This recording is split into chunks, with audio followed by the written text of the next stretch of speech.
नमस्कार दोस्तों, स्वागत है आपका मेरे YouTube channel study with Paramesh Kumar में। और आज भूगोल की क्लास है और आज का चैप्टर है अफवाह तंत्र। अफवाह तंत्र मतलब भारत की प्रमुख नदियाँ। हम भारत की प्रमुख नदियों के बारे में पढ़ेंगे। भारत की नदियाँ कौन कौन सी प्रवृत्ति की नदियाँ हैं, कौन सी नदियों में जल बारहमासी बहता है और कौन सी नदियाँ गर्मियों में सूख जाती हैं। तो आज हम अब इस वीडियो में देखेंगे सबसे पहले सिंधु नदी तंत्र। हिमालय से जो निकलने वाली नदियां हैं उन्हें देखेंगे और उसके बाद हम प्रायद्वीपीय नदियों का अध्ययन करेंगे। अफवाह तंत्र।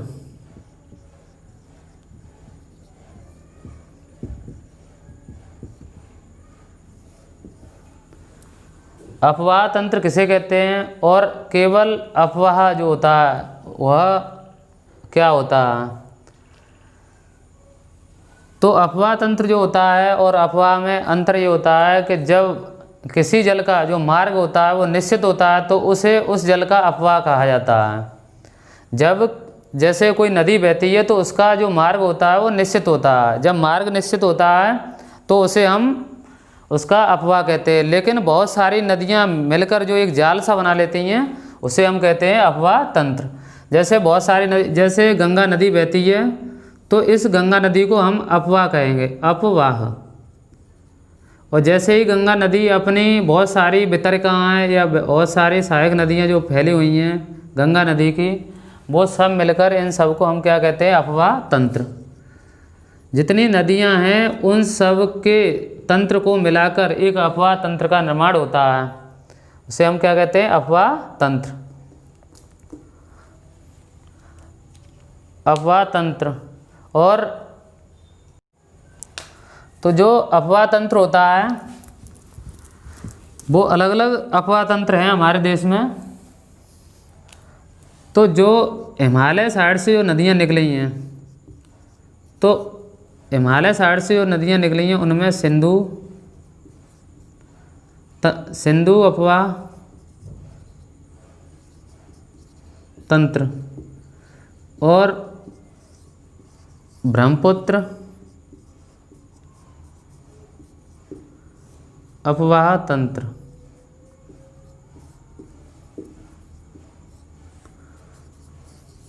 और तीसरा आपका गंगा अफवाह तंत्र।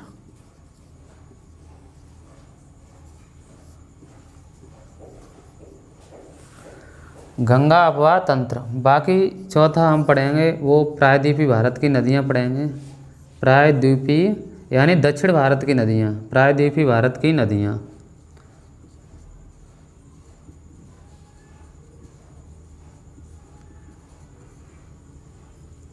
प्रायद्वीपीय भारत की नदियाँ, तो इनका हम अध्ययन करेंगे। तो सबसे पहले हम देखते हैं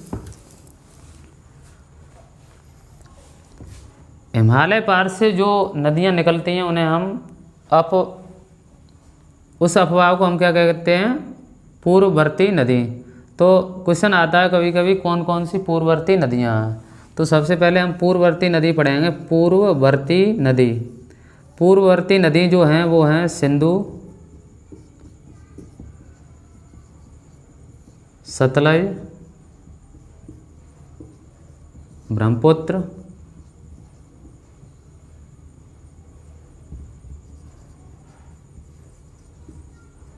गंगा।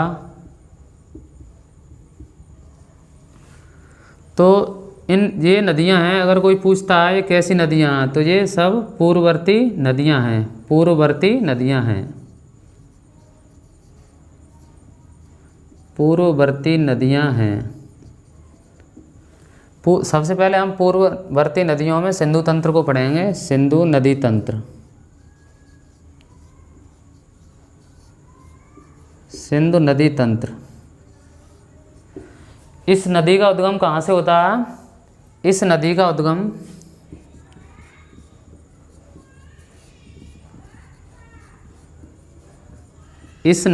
उद्गम कैलाश श्रेणी। कैलाश श्रेणी जो है वो कहाँ पर है? कैलाश श्रेणी उत्तर हिमालय में। उत्तर हिमालय जो है, जैसे हमारे देश का नक्शा कुछ ऐसे है, और यहाँ पर जो है कैलाश श्रेणी है, कैलाश श्रेणी। कैलाश श्रेणी के निकट यहाँ पर एक बोखरछू ग्लेशियर है, बोखरछू ग्लेशियर के निकट से ये निकलती है। कैलाश श्रेणी में एक बोखरछू ग्लेशियर है, उसके निकट से निकलती है। तो इस नदी का कभी कभी उद्गम स्थल पूछ लिया जाता है, तो इसमें लिखेंगे इस नदी का उद्गम कैलाश श्रेणी में स्थित बोखरछू ग्लेशियर के निकट से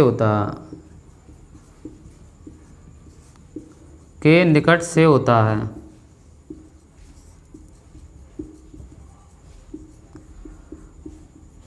और दूसरी नदी ये है, इसमें नदी की दूसरी विशेषता ये है कि इस नदी की लंबाई अगर पूछी जाती है तो इसकी टोटल लंबाई, कुल लंबाई कितनी है? तो इस नदी की कुल लंबाई 2880 किलोमीटर है। 2880 किलोमीटर है। और ये 2800 किलोमीटर जो लंबी नदी है वो टोटल भारत में नहीं बहती है।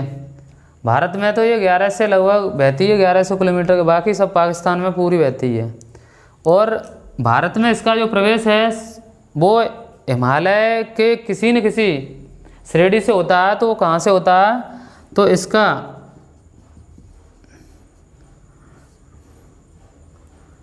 प्रवेश भारत में जास्कर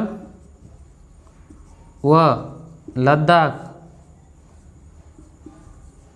श्रेणी के बीच में होता है।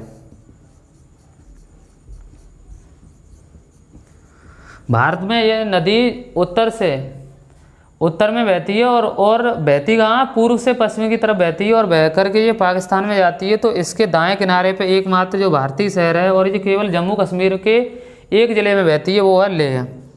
इस नदी के दाएं तट पर एकमात्र भारत का जिला या जिला मान लो या शहर मान लो, लेह स्थित है। ये नदी केवल भारत के एक ही राज्य में बहती है और वो राज्य है जम्मू कश्मीर। जम्मू कश्मीर में केवल सिंधु नदी बहती है।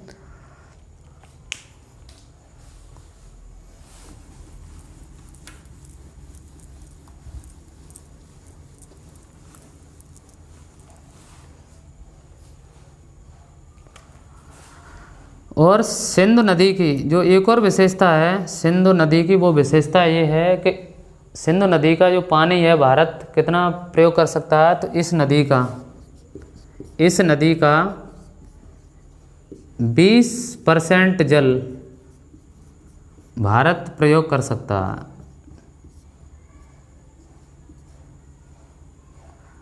20% जल भारत प्रयोग कर सकता है।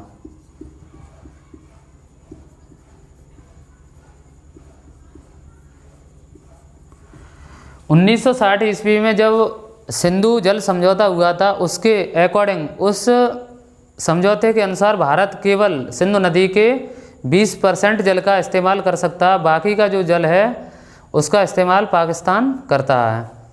तो हम सिंधु नदी के कितने जल का प्रयोग कर सकते हैं? केवल 20% जल का प्रयोग कर सकते हैं सिंधु जल समझौता के अनुसार।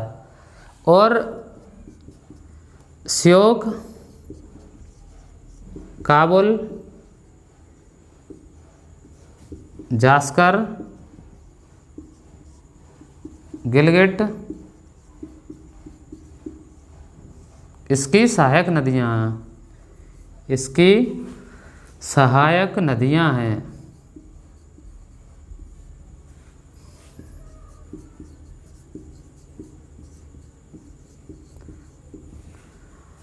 श्योक, काबुल, जास्कर, गिलगित इसकी सहायक नदियां हैं। वैसे इसकी एक मुख्य जो सहायक नदी है वो है पंचनद। पंचनद, पंचनद जो है वो 5 नदियों का समूह है। इस 5 नदियों में जो भारत की नदी हैं वो हैं झेलम, चिनाब, रावी, ब्यास, सतलज।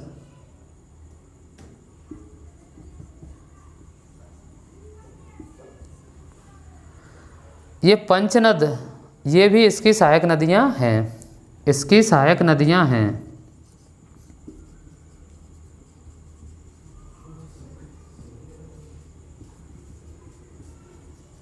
पंचनद में आती हैं आपकी झेलम, चिनाब, रावी, ब्यास और सतलज। ये इसकी क्या है, सहायक नदियां हैं। और जो सिंधु नदी है, सिंधु नदी अपना जल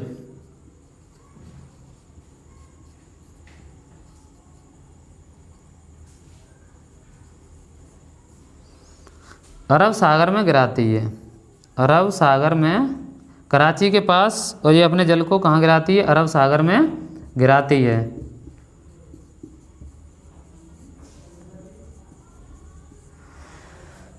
तो इससे जो बनेगा क्वेश्चन वो है सिंधु नदी का उद्गम स्थल क्या है। सिंधु नदी का उद्गम स्थल हम बताएंगे। सिंधु नदी का उद्गम स्थल है जो कैलाश श्रेणी के निकट बोगरचू ग्लेशियर के निकट है। और इसकी सहायक नदियां अगर पूछ सकता है, भारत इसके जल को कितना प्रयोग कर सकता है, इसकी सहायक नदियां बाकी पंचनद में कौन कौन सी नदियां आती हैं, और सिंधु नदी अपना जल कहाँ गिराती है। और एक मुख्य क्वेश्चन और है, इसे तिब्बत में किस नाम से जाना जाता है। इसे तिब्बत में शेर मुख के नाम से जाना जाता है, शेर मुख के नाम से जाना जाता है।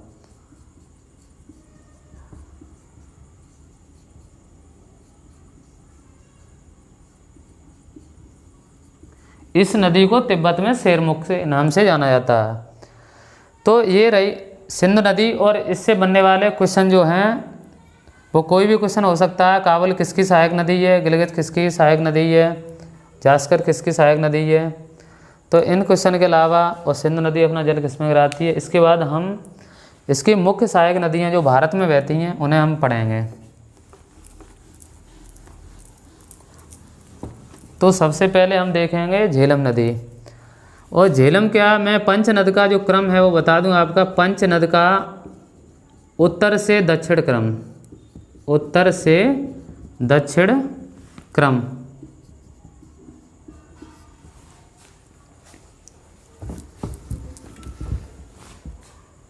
उत्तर से, पंचनद का उत्तर से दक्षिण क्रम क्या है। तो सबसे पहले उत्तर की तरफ जो नदी बहती है, जैसे सिंधु नदी ये बहकर आती है पाकिस्तान में, ये जम्मू कश्मीर है और यहाँ पाकिस्तान है, पाकिस्तान। तो जैसे सबसे पहले जो नदी निकलती है वो कौन सी निकलती है, झेलम, झेलम। और झेलम के बाद जो दूसरी नदी होती है वो कौन सी होती है, चिनाब। और चिनाब के बाद कौन सी नदी होती है, रावी।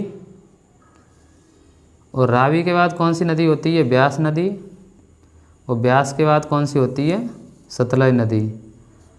तो वैसे ब्यास नदी तो अपना जल सतलज नदी में मिलाती है।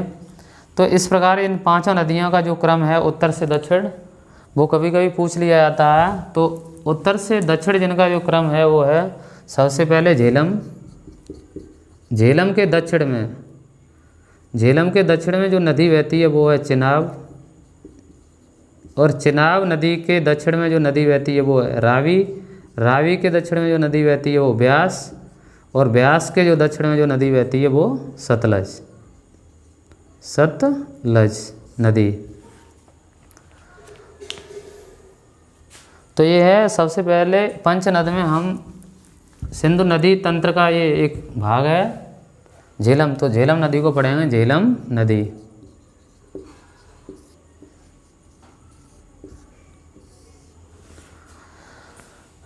यह सिंधु की सहायक नदी है, सिंधु की सहायक नदी है। जब ये सिंधु की सहायक नदी होगी तो ये सिंधु तंत्र का हिस्सा भी होगी, इसलिए ये सिंधु तंत्र का हिस्सा है। इसीलिए हम पूरे सिंधु तंत्र को एक बार में पढ़ते हैं और बताते हैं कि सिंधु तंत्र में कौन कौन सी नदियाँ शामिल हैं। तो पहली नदी मैं झेलम नदी बता रहा हूँ। झेलम नदी यह सिंधु की सहायक नदी है। इसका उद्गम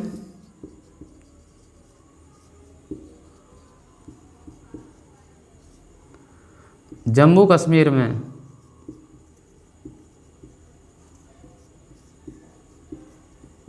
शेषनाग झील के निकट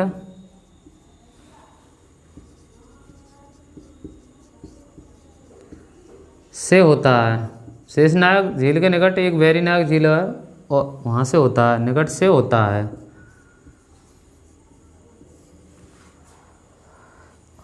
ऋग्वेद में इस नदी को क्या कहा गया है? तो ऋग्वेद में इस नदी को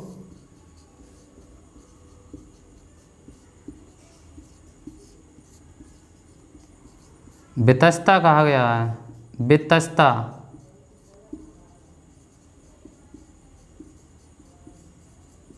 ऋग्वेद में जो नदी हैं इनका अलग अलग नाम है, इन्हें अलग अलग नामों से जाना जाता है। तो इस नदी को किस नाम से जाना जाता है? वितस्ता के नाम से जाना जाता है।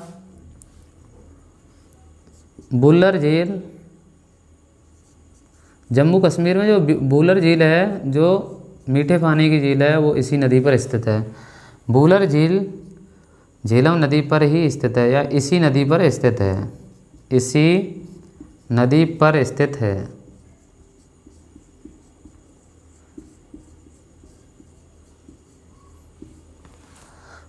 बुल्लर झील जो है वो इसी नदी पर स्थित है। और इस नदी पर दो परियोजना हो रहे हैं भारत की। जो नदी घाटी परियोजना जैसे होती है वो बड़ी होती है, लेकिन बांध आंध बना के जो बनाई जाती है, विद्युत वगैरह बनाई जाती है, तो दो परियोजना भारत की इस नदी पर स्थित हैं। वो कौन सी हैं? एक तुलवुल एवं उरी परियोजना, उरी परियोजना इसी नदी पर स्थित हैं।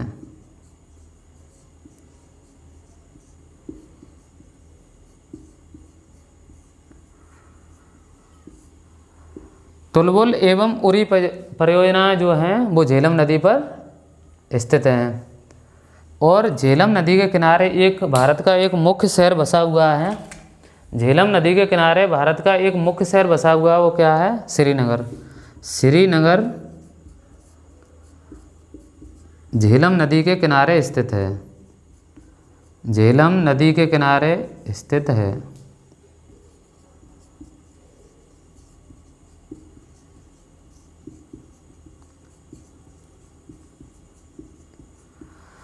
अब इससे बनने वाले जो क्वेश्चन हैं वो देखेंगे हम। सिंधु नदी किस नदी की सहायक नदी है, या झेलम नदी किस नदी की सहायक नदी है? अगर सिंधु को पूछता है तो झेलम, और झेलम को पूछता है तो सिंधु, ये आपस में, क्योंकि ये सिंधु तंत्र का हिस्सा है। दूसरा क्वेश्चन बनता है जो झेलम नदी है उसका उद्गम कहाँ से होता है? झेलम नदी का उद्गम कहाँ से होता है? झेलम नदी का उद्गम जो है वो शेषनाग झील के पास से होता है। और अगला जो है वो क्वेश्चन बनता है आपका, ऋग्वेद में इस नदी को वितस्ता कहा जाता है। तो पूछा जाएगा कि ऋग्वेद में किस नदी को वितस्ता कहा गया है? तो झेलम नदी को क्या कहा गया है? वितस्ता। अगला जो क्वेश्चन है वो क्या है? बुल्लर झील किस नदी पर स्थित है? बुल्लर नदी झील झेलम नदी पर स्थित है। तुलवुल एवं उरी परियोजना किस नदी पर स्थित हैं? तो वो बता देंगे हम, झेलम नदी पर। और श्रीनगर किस भारतीय नदी के किनारे स्थित है? तो झेलम नदी के किनारे स्थित है। और जो झेलम नदी का जो पानी है वो कहाँ गिरता है? वो जाकर सिंधु नदी में ही गिरता है। इसके बाद हम देखेंगे अगली नदी और उसकी विशेषताएं।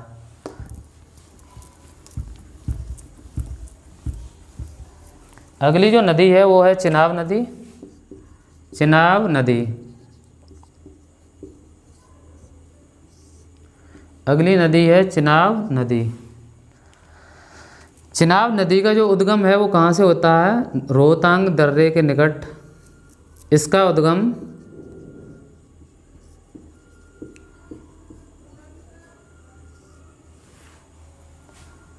रोहतांग दर्रे के निकट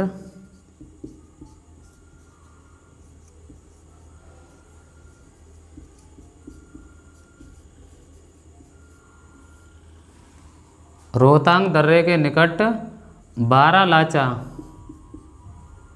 नहीं,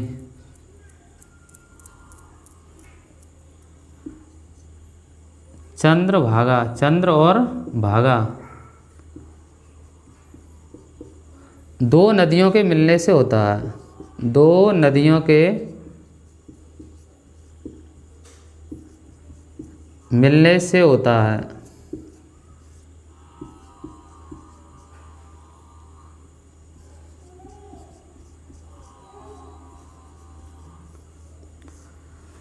इसका उद्गम रोहतांग दर्रे के निकट चंद्र और भागा दो नदियों के मिलने से होता है। और भारत की कुछ परियोजनाएं इस नदी पर स्थित हैं। भारत की कुछ परियोजनाएं इस नदी पर और अगला जो है पॉइंट वो है इस नदी पर भारत की कुछ परियोजनाएं स्थित हैं। तो कौन कौन सी परियोजना हैं? बगलिहार, बगलिहार परियोजना,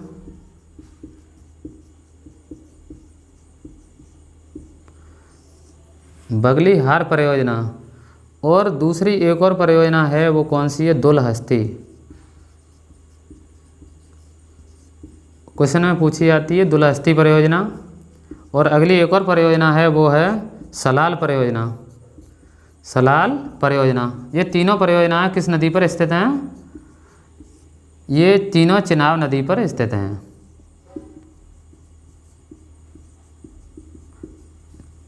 चिनाब नदी पर स्थित हैं। अगली जो परियोजना है वो कौन सी है? अगली जो परियोजना है वो है परियोजना तो मैंने आपको तीनों लिखा दी हैं, बगलिहार, दुलहस्ती और सलाल परियोजना। और एक और है, इस नदी को ऋग्वेद में क्या कहा जाता है? तो इस नदी को ऋग्वेद में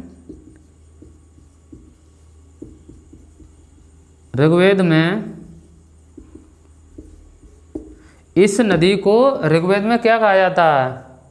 अस्किनी, अस्किनी कहा जाता है। हर नदी को ऋग्वेद में अलग नाम से पुकारा गया है। और वो नाम कौन कौन से हैं? वो नाम है, जैसे झेलम को क्या कहा जाता है? झेलम को वितस्ता, वितस्ता। और उसके बाद चिनाब नदी, तो चिनाब को क्या कहा जाता है? चिनाब नदी को अस्किनी कहा जाता है, अस्किनी। अगली जो नदी है वो कौन सी है? रावी, रावी को परुसड़ी, परुसड़ी। और अगली जो नदी है ब्यास नदी, ब्यास नदी को किस नाम से जाना जाता है ऋग्वेद में? विपाशा, विपाशा। और सतलज को शतुद्री के नाम से जाना जाता है।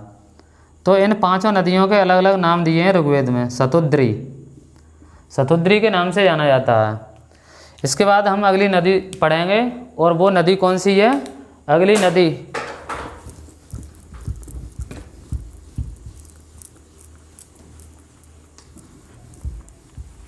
रावी, साइड डाल देना। रावी नदी, इसका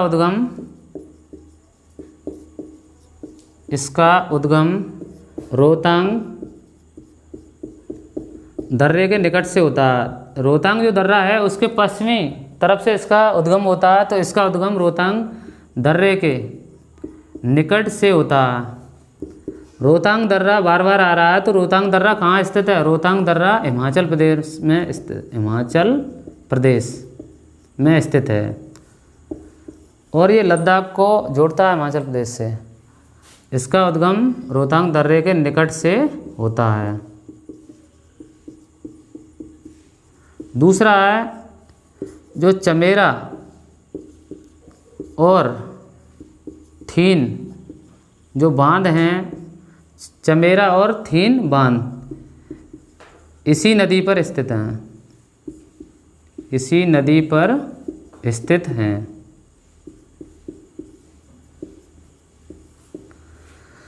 इस थीन बांध को अब इसका नाम जो बदल दिया गया वो है रणजीत सागर बांध, रणजीत सागर बांध। और इस नदी को ऋग्वेद में क्या कहा जाता, इसे ऋग्वेद में क्या कहा गया, परसड़ी, परसड़ी कहा गया है। 3-4 क्वेश्चन मिलते हैं। इसका उद्गम रोहतांग दर्रे के निकट से होता है। चमेरा परियोजना किस नदी पर स्थित है, चमेरा जो बांध है वो किस नदी पर स्थित है। थीन बांध जिसको हम रणजीत सागर बांध के नाम से जानते हैं वो किस नदी पर स्थित है।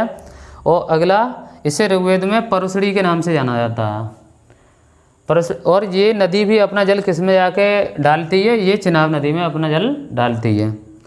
तो इसके बाद इसके दक्षिण में एक और नदी है, उस नदी का नाम है ब्यास। और इससे एक और क्वेश्चन आता है, ये नदी चंबा घाटी से बहती है, ये नदी चंबा घाटी से बहती है। और कभी पूछ लिया जाता है आपसे, बताइए कि चंबा घाटी से होकर कौन सी नदी बहती है, तो उसका उत्तर होगा रावी नदी।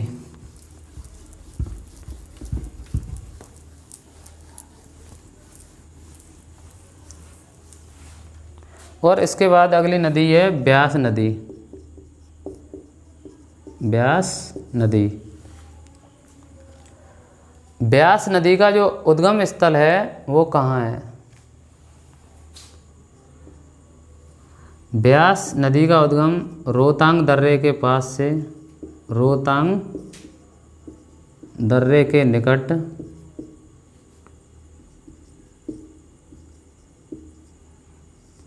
ब्यास कुंड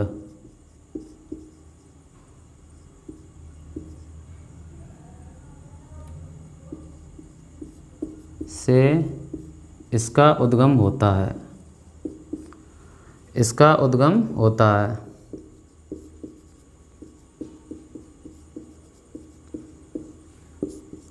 इस नदी को ऋग्वेद में, इस नदी को ऋग्वेद में विपाशा के नाम से जाना जाता है, या विपाशा कहा गया है, विपाशा कहा गया है। और एक जो बांध है वो कौन सा बांध है, पौंग बांध, पौंग बांध इसी नदी पर स्थित है, इसी नदी पर स्थित है।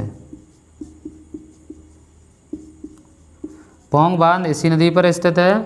और पंचनद में जो एकमात्र नदी है जो भारत में बहती है, पंचनद में एकमात्र नदी जो केवल भारत में बहती है, जो केवल भारत में बहती है। और ये नदी जो है वो अपना जल किस में गिराती है, ये नदी अपना जल सतलज नदी में गिराती है।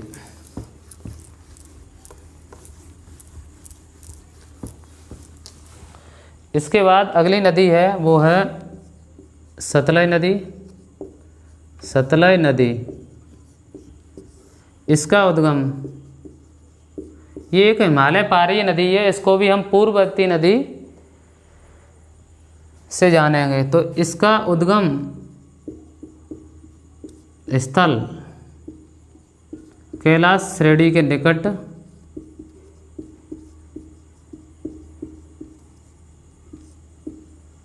राकसताल झील से हुआ है, राकसताल झील से हुआ। जो सतलज नदी है वो कहाँ से निकली है, हिमालय जो ट्रांस हिमालय है उसके पार से, और राकसताल झील है पर कैलाश श्रेणी में। कैलाश श्रेणी जो है वो ट्रांस हिमालय में स्थित है, ट्रांस हिमालय यानी सबसे उत्तरी हिमालय में स्थित है। और उसमें ही एक राकसताल झील है, वहाँ से निकलती है, झील से निकलती है।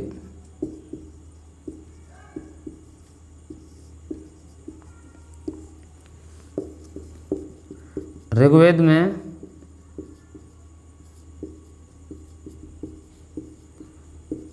इसे शतुद्री कहा गया है। ऋग्वेद में इस नदी को क्या कहा गया? शतुद्री नदी। और इससे बनने वाला जो अगला क्वेश्चन है वो ये है, सतलज नदी पर कौन कौन सी परियोजनाएं जो हैं वो स्थित हैं। सतलज नदी पर कौन कौन सी परियोजनाएं स्थित हैं, उससे पहले हम देखेंगे यह एक पूर्ववर्ती नदी है।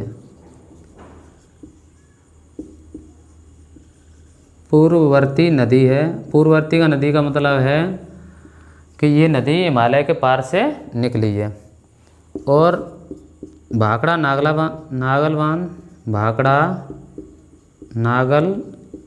बांध इसी नदी पर स्थित है।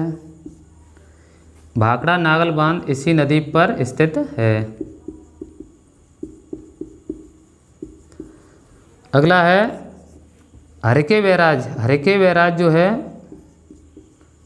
वो ब्यास और सतलज के संगम, जहाँ संगम हुआ वहाँ पर स्थित है, तो इसी नदी पर स्थित है। हरिके बैराज इसी नदी पर स्थित है।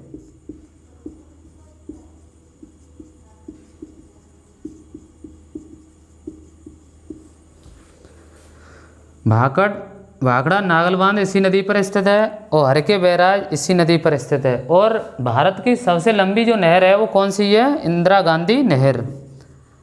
भारत की सबसे लंबी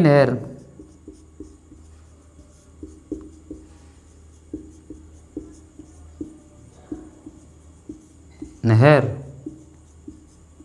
इंदिरा गांधी नहर।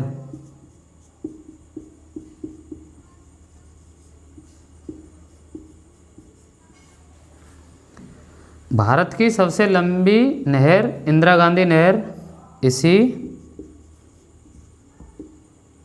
नदी से निकली है।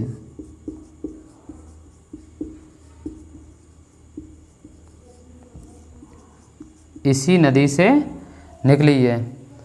और जो सतलज नदी है वो पाकिस्तान और भारत और पाकिस्तान की सीमा बनाती है। भारत पाकिस्तान की यह नदी,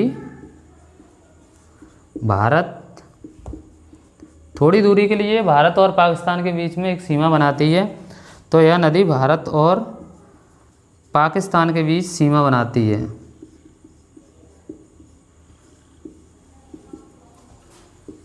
बीच सीमा बनाती है।